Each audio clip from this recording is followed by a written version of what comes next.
Let me give you 3 examples why I say that the whole European Union and the whole North Atlantic community is super, super hypocritical on that. There's a huge hypocrisy in this regard. Specifically on the sanctions. Yeah, and on this whole relationship with Russia. Just 3 quick instances. First, I'm personally responsible in the government for the construction of the new nuclear power plant in Hungary. On nuclear, we are on the same page with United Kingdom, maybe not on the fact that we are working together with the Russians on that, but on nuclear, we are on the same side. So in 2014, we signed a contract with the Rosatom, which is the Russian nuclear energy company, to build a nuclear power plant for us, okay? We are now building the nuclear power plant, the land preparation, everything is going on, Russians, okay? If I take you to the site tomorrow, you will see huge works going on, but you will see American, German and French subcontractors working on the site, paid by the Russians to work there. Okay, so this is my first point. Second point of mine.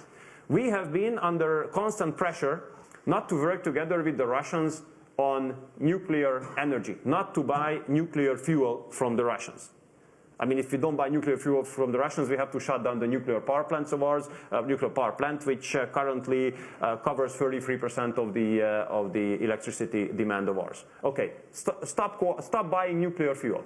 Who was the #1 supplier of uranium of the United States last year? Russia. United States spent more than $1 billion on Russian uranium last year. Russia was the #1 uranium supplier of the United States last year, and they are putting pressure on us not to buy fuel from the Russians. Third point I want to make. Oil. The Western Europeans are so proud of themselves. We got rid of Russian oil.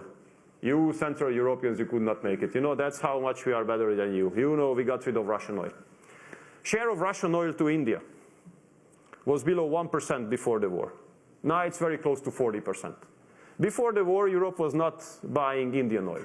Now Europe is the #1 customer of Indian oil. Indian oil, okay? So, and since we are not buying it, I guess there are others in Europe who are buying it, and those must be those who say that they are not buying oil from Russia. So when it comes to cooperation with Russia, I understand it's very easy to say that, you know, Szijjártó is friend of Lavrov, Orban is meeting with Putin, you know, you Hungarians, you are, you know, traitors, you are the propagandists of Kremlin. Very easy to say. But when you look behind the scenes, you see that those who are accusing us, they are making much bigger business and much bigger deals with the Russians than we do.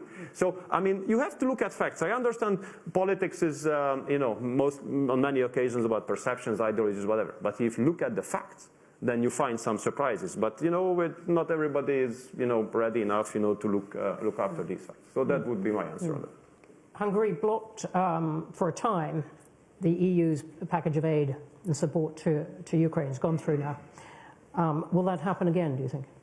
No, I mean, this must be a mistake, sorry to say, with all my respect, because, we have not blocked any aid to Ukraine. We are just simply not delivering weapons. We are carrying out the largest humanitarian operation of the history of our country. So there's no blocked aid from our side. The only thing what we said, we do not deliver weapons. What the others do is their own responsibility. What we don't like is the sanction policy, because, I mean, again, whenever we discuss the sanction policy, and I'm brave enough to raise the question, what is the goal? And the goal is to push Russia on its knees and to push Russia stop the war. That was the goal 2 years ago, and my question is, okay, 2 years gone, was the sanction regime helpful in this regard? Is Russia on its knees, and is the war coming to an end? No.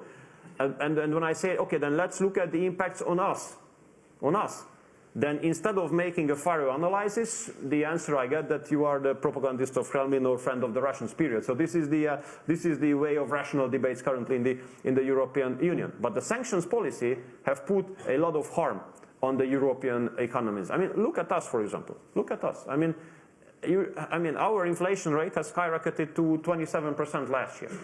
Last year we had to sacrifice in order to fight against inflation and bring down now it's 3.8. But it was 27%, not because of us, because of this environment. Our national energy bill has increased from 7 billion euros to 17 billion euros. You know, so it's a huge increase, 10 billion euros extra. I mean, if you put into consideration our GDP is like 5% of that. So that's why we do believe that some rationality should be part of the decision-making procedure of ours, even if I understand that in a war environment it's very complicated maybe to remain rational, but some rationality should be kept.